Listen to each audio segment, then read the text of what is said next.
El viento cortaba mi rostro mientras el mundo giraba violentamente a mi alrededor. Solo tuve tiempo de ver la mirada helada de mi hermana, Valeria, mientras extendía su mano, no para ayudarme, sino para empujarme. Un grito ahogado se perdió en el abismo mientras mi cuerpo caía por el acantilado. El último pensamiento que tuve antes de golpear las rocas fue, ¿por qué? Oscuridad. Desperté con un zumbido agudo en los oídos y un dolor punzante en cada centímetro de mi cuerpo. La luz era tenue, el aroma del hospital inconfundible.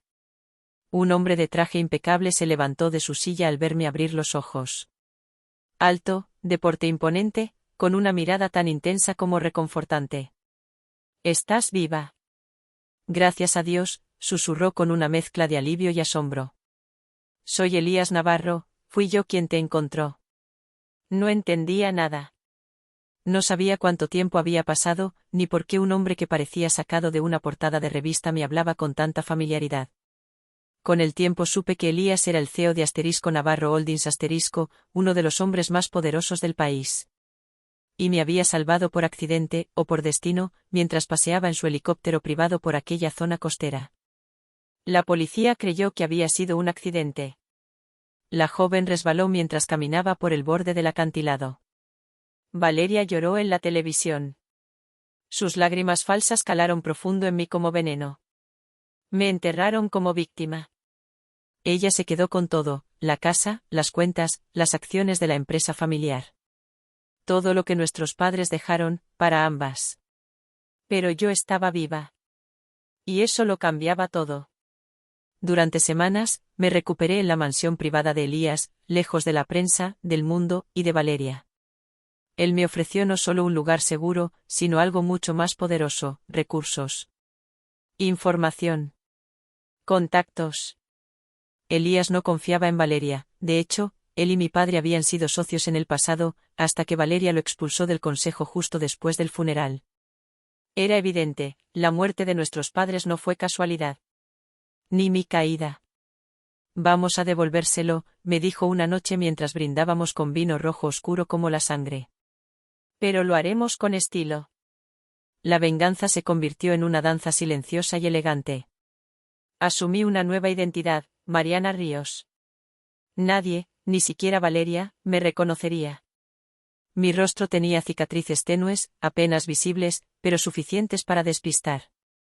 Elías me entrenó como si fuera una ejecutiva de alto nivel. En pocos meses, yo era la nueva directora de Invest Nova una empresa fachada respaldada por Navarro Holdings, diseñada para un solo propósito, acercarme a mi hermana. Y funcionó. «Señorita Ríos», Valeria de la Vega aceptó la reunión, me informó Sofía, mi asistente, sin ocultar su curiosidad. «Estará aquí a las 4». Cuando Valeria entró por la puerta de cristal, no pude evitar contener el aliento. Impecable como siempre, altiva, envuelta en un vestido de diseñador y una sonrisa venenosa. No reconoció mis ojos. No reconoció el rencor. «Encantada de conocerla, señorita Ríos», dijo con una voz untuosa mientras estrechaba mi mano. «He oído hablar mucho de usted». «Y yo de usted», respondí con una sonrisa perfectamente medida. «Todo muy interesante». La reunión fue un juego de ajedrez. Yo movía las piezas, ella respondía, confiada. Le vendí la idea de una fusión. Le ofrecí el cebo, acceso a tecnología, capital fresco, expansión global. Lo que ella no sabía era que cada documento que firmaba, cada acuerdo que aceptaba, cavaba su propia tumba corporativa. Mientras tanto, en las sombras, Elías obtenía más pruebas. Fotografías, grabaciones, transferencias sospechosas. Valeria no solo había intentado matarme. También había saboteado los frenos del auto de nuestros padres. Un accidente planeado, brutal y limpio. Ahora teníamos todo para destruirla. Pero no era suficiente. Yo quería verla rogar. Y eso comenzaría en la gala de accionistas, dentro de 3 días, donde presentaría a mi nueva socia, y su verdadera identidad. La gala de accionistas se celebraba en el Salón Esmeralda del Hotel Mirador, un lugar reservado solo para la élite financiera del país. cada detalle estaba cuidado con precisión quirúrgica, las lámparas de cristal colgaban como constelaciones, la alfombra roja se extendía como un río de poder y apariencia, y el aire olía a ambición disfrazada de perfume caro. Yo me movía entre los asistentes con naturalidad, como si siempre hubiera pertenecido a ese mundo. Nadie sospechaba que bajo ese vestido negro de corte sirena y el cabello recogido con perlas, se escondía la misma mujer a la que todos daban por muerta. Valeria llegó poco después de las 8, vestida de blanco inmaculado. No era coincidencia, sabía que sería fotografiada, y quería encarnar la imagen de la pureza, de la heredera exitosa, de la viuda empresarial intocable. Caminó como si la gala fuera suya, como si el edificio le perteneciera. A su lado, un séquito de aduladores, inversores menores, ejecutivos sin columna vertebral. Sonreía, saludaba, pero sus ojos estaban buscando algo. A mí. Había caído en la trampa. No podía resistirse a la oportunidad de fusionar su empresa con Invest Nova la promesa emergente del sector tecnológico. Yo la observaba desde el balcón interior, una copa de champán en la mano, junto a Elías. ¿Lista?, preguntó él sin apartar la vista de la multitud. Más que nunca, respondí, y bajé las escaleras con la lentitud medida de quien va a tomar control de su destino. El maestro de ceremonias anunció la presentación principal. Las luces se atenuaron. En el escenario, las pantallas comenzaron a iluminarse con el logo dorado de Invest Nova . Subí al estrado, sentí la electricidad en el ambiente, el murmullo de expectativas. Mi voz sonó clara, segura. Señoras y señores, esta noche no solo celebramos una alianza estratégica. Celebramos justicia, transformación y el poder de la verdad, incluso cuando ha estado enterrada bajo mentiras. Valeria frunció el ceño. Algo en mi tono le resultó familiar, pero no podía ubicarlo. Continué. Me complace presentarles a mi nueva socia en este proyecto. Una mujer que ha demostrado valentía, visión y una capacidad de recuperación que redefine lo imposible. Hice una pausa dramática, luego me giré hacia la oscuridad. Señoras y señores, reciban con un aplauso a Camila de la Vega. Un murmullo se extendió por la sala como una ola sísmica. Valeria se quedó congelada. Su copa tembló y se estrelló contra el suelo. Di un paso al frente, bajo la luz. Algunos me reconocieron de inmediato. Otros solo notaron el parecido. Pero Valeria, ella me vio. Mi vio . Su rostro palideció, su boca se abrió, pero ninguna palabra salió. Su mundo se acababa de derrumbar sin que nadie lo empujara esta vez. ¿Qué demonios? ¿Estás viva?, balbuceó, caminando hacia el escenario como una autómata. ¿Pensaste que podías matarme y quedarte con todo?, dije sin perder la compostura. ¿Creíste que la verdad no encontraría el camino de regreso? Las cámaras grababan. Las redes sociales transmitían en directo. No había escapatoria. Tú no entiendes lo que haces, intentó decir, como si pudiera recuperar el control. Esto es un escándalo. No puedes aparecer así, acusándome de algo sin pruebas. Elías se acercó al micrófono con la calma de quien tiene las cartas ganadoras. Tenemos las pruebas. Transferencias bancarias que vinculan a Valeria con el mecánico que saboteó el auto de sus padres. Grabaciones de llamadas. Y un testigo protegido que la vio empujar a su hermana al vacío. ¿Quiere que lo reproduzcamos ahora, señorita de la Vega? El rostro de Valeria se transformó. Ya no era la mujer elegante, la heredera modélica. Era una criatura acorralada. Sudaba. Tartamudeaba. Todo esto es una trampa. Una mentira. Ella está muerta. ¿No puede ser ella? No solo estoy viva, dije dando un paso más. Estoy de vuelta. Y tú vas a pagar. Ese fue el momento exacto en que la seguridad del hotel, bajo orden de Elías y con una orden judicial, se acercó a Valeria. Trató de huir, de empujar, pero no pudo. Gritaba incoherencias mientras la sacaban del salón. Los accionistas la miraban con horror. Nadie la defendió. Ni uno solo. Cuando el telón cayó, ella ya no era más que un rumor oscuro. Un escándalo con nombre y apellido. Pero esa noche no fue una celebración. No para mí. Después de la gala, me encerré en la terraza de la mansión Navarro. Elías se acercó, silencioso como siempre. Lo lograste, dijo, encendiendo un cigarro que rara vez fumaba. Le quitaste todo. Sí, respondí con la mirada fija en el horizonte. Pero no me devolvió lo que perdí. Él se sentó a mi lado. El silencio entre nosotros no era incómodo. Era pesado, lleno de pensamientos que no se decían. ¿Y ahora? Preguntó finalmente. Ahora empieza lo difícil, le respondí. Recuperar mi nombre. Limpiar el legado de mis padres. Sanar lo que se rompió en mí aquella noche en el acantilado. Y tenía razón.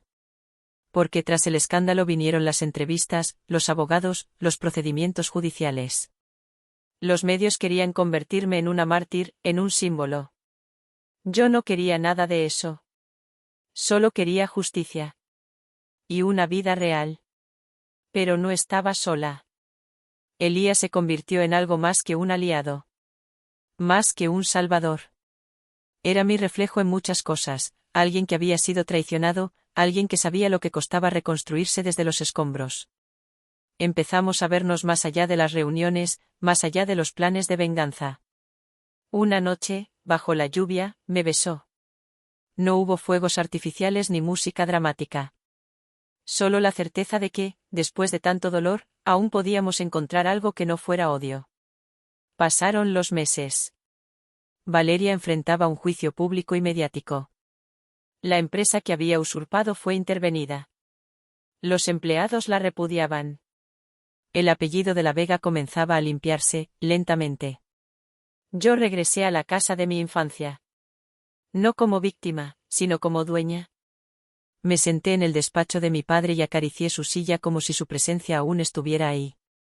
Lo logré, papá, susurré. Pero el pasado no muere tan fácilmente.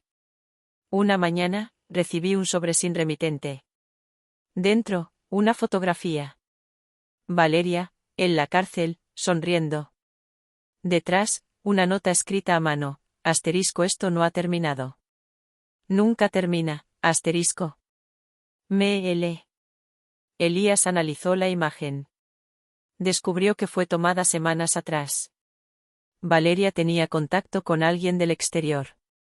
Y no solo eso, sus cuentas aún ocultaban movimientos sospechosos. Inversiones en paraísos fiscales. Posiblemente había preparado una red de seguridad, incluso desde antes de mi caída. Creíste que habías ganado, me dijo una voz en mi mente, una y otra vez. Pero solo abriste el siguiente capítulo. Tuve que volver a estar alerta. No bastaba con haberla expuesto. Ahora tenía que asegurarme de que no pudiera tocar a nadie más. Ni a mí, ni a Elías, ni a quienes confiaban en mí. Lo que había comenzado como venganza se convertía en una guerra de inteligencia. Legal, económica, y personal.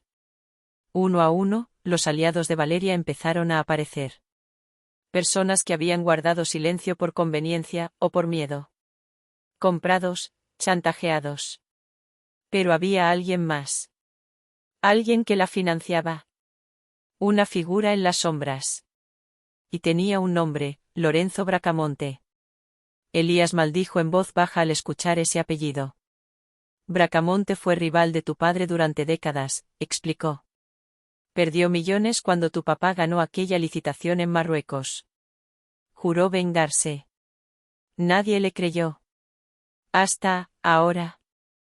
Lorenzo había visto en Valeria la herramienta perfecta. Y ahora que ella estaba acorralada, él podía convertirse en el titiritero. Ella sería su marioneta de celda, su carta para desestabilizar todo lo que yo había reconstruido. Camila, este hombre no juega limpio. Si vas a enfrentarlo, necesitas más que inteligencia. Necesitas aliados, y protección. Así comenzó otra etapa. Una más oscura. Empecé a recibir amenazas veladas. Mi auto fue saboteado, pero esta vez no caí. Un hacker intentó ingresar a los sistemas de *Invest Nova *. Captamos la intrusión a tiempo. Las cámaras de la mansión captaron movimientos extraños cerca del perímetro. Elías dobló la seguridad. Yo contraté investigadores privados. Mi rostro volvió a las portadas, pero no como sobreviviente, sino como objetivo. Esta guerra, entendí, no se ganaba solo con justicia. Se ganaba con poder. Y ahora yo lo tenía. Las noches se volvieron más silenciosas, pero no más tranquilas. El rostro de Lorenzo Bracamonte comenzó a rondar mis pensamientos como un espectro. Sabía que mientras él siguiera libre, nada de lo que había logrado estaría realmente a salvo. Valeria había sido la herida visible, pero él era la infección que se escondía debajo de la piel. Y para extirparlo, tendría que llegar más profundo que nunca antes. Más allá del poder, más allá de la legalidad. Hacia el corazón podrido del juego. Durante semanas, recogí cada fragmento de información. Lorenzo era un fantasma con corbata, donaciones a fundaciones falsas, propiedades registradas a nombre de testaferros, y una red de empresarios corruptos que lo protegían como un rey sin corona. Pero cometió un error, subestimó lo que una mujer con sed de justicia puede hacer cuando ha perdido todo, y ha vuelto a nacer. Organizamos una reunión secreta. Una farsa. Un acuerdo empresarial entre Invest Nova y uno de sus holdings. Todo se diseñó para una cosa: atraerlo, grabarlo, exponerlo. Elías lo sabía, y me acompañó con una mirada que decía más que cualquier palabra. Si salía mal, podía costarnos todo. Pero si salía bien. El salón estaba frío, decorado con un lujo contenido. Bracamonte entró como si ya fuera dueño del lugar. Sus ojos evaluaron la sala, luego a mí. Sonrió con arrogancia. Me extendió la mano. Así que tú eres la famosa Camila. La sobreviviente. La mártir. Interesante. Y usted el titiritero detrás de mi hermana. Aún más interesante. Nos sentamos. Habló durante casi 20 minutos, midiendo cada palabra, proponiendo una alianza que olía a veneno con perfume. Cada segundo era grabado por un dispositivo oculto, y su voz se hundía más y más en su propio pantano de confesiones. Fue cuando mencionó, sin querer, que los errores de Valeria fueron útiles para debilitar la dinastía de los de la Vega, que su destino quedó sellado. ¿Le parece útil asesinar a una familia? Pregunté con voz baja, pero firme. En los negocios, respondió con sonrisa sin alma, la muerte es solo una variable más. Horas después, las grabaciones estaban en manos de las autoridades, los medios, y las juntas directivas de sus propias empresas. La caída de Bracamonte fue más brutal que la de Valeria. Perdió contratos, inversores, aliados. Como un castillo de cartas en llamas, su imperio colapsó. Y lo mejor, lo hizo solo. Porque ella, Valeria, se negó a hablar por él. Incluso en la cárcel, le giró la cara. No voy a pagar yo tus pecados, dijo ella en una llamada grabada. Yo ya pagué los míos. Y tal vez, solo tal vez, por primera vez en su vida, decía la verdad. El día que lo arrestaron, yo estaba en el despacho de mi padre. El mismo lugar donde todo comenzó. Me senté frente a su antiguo retrato, y por primera vez en años, sentí que podía respirar sin miedo. No fue una risa ni un llanto lo que me brotó del pecho. Fue paz. La clase de paz que uno solo conoce cuando ha sobrevivido al infierno y ha regresado para plantar flores sobre las cenizas. La prensa intentó convertir la historia en una película. La heredera vengadora, decían algunos titulares. Otros me pintaban como la mujer de acero que destruyó un imperio corrupto. Pero yo no buscaba fama. Solo justicia. Y dignidad. Así que rechacé entrevistas, contratos millonarios, editoriales. Cerré todas las puertas menos una, la de una fundación que hoy lleva el nombre de mis padres, dedicada a apoyar víctimas de crímenes empresariales, de manipulaciones legales, de los tiburones que huelen sangre en los débiles. Elías estuvo a mi lado en todo momento. Pero no como el CEO poderoso, sino como el hombre que conoció mi verdad sin huir de ella. Una tarde, mientras caminábamos por la playa donde todo comenzó, me detuve y lo miré. ¿Sabes qué es lo más irónico de todo esto? Le dije. ¿Qué? Si Valeria no me hubiese empujado, yo jamás habría descubierto quién era realmente. Ni quién eras tú. Ni cuán fuerte podía llegar a ser. Él sonrió, me tomó de la mano. Tal vez algunas caídas no son el final. Solo son el inicio de la verdadera historia. Y tenía razón. Los tribunales sellaron las condenas. Valeria pasó sus días en una celda modesta, lejos de la gloria que alguna vez disfrutó. Pero en una carta que recibí meses después, su letra temblorosa me confesó algo inesperado. Asterisco, te odié porque eras el espejo de lo que yo no podía ser, íntegra, amada, completa. Yo solo supe fingir. Tú viviste. Perdóname, si puedes. Asterisco. No respondí. No, aún. Quizás algún día. Mi nombre volvió a ser respetado. Camila de la Vega ya no era solo una víctima o una sobreviviente. Era símbolo de algo más, renacimiento, estrategia, fuego envuelto en seda. Me convertí en directora de mi propia empresa, la fusión definitiva entre el legado de mi padre y el futuro que yo misma construí con las manos. Pero no todo fue negocios. El alma también necesitaba espacio para el amor. Y Elías, él no fue solo el hombre que me salvó.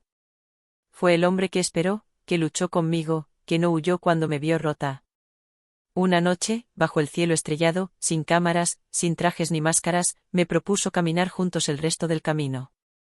No porque te necesite, dijo. Sino porque te admiro. Y acepté. Porque por primera vez en mucho tiempo, yo también me admiraba a mí misma. Hoy, cuando me miro al espejo, no veo a la chica que cayó por un acantilado. Veo a la mujer que subió, sola, piedra por piedra, hasta la cima. Que transformó su historia en fuerza, su dolor en propósito. Que supo cuándo atacar y cuándo perdonar. Y si alguna vez alguien me pregunta qué fue lo que realmente me salvó, no diré que fue la suerte, ni el dinero, ni siquiera Elías. Diré que fue el fuego en mis entrañas. El fuego de no rendirse. El fuego de volver. Y reclamarlo todo.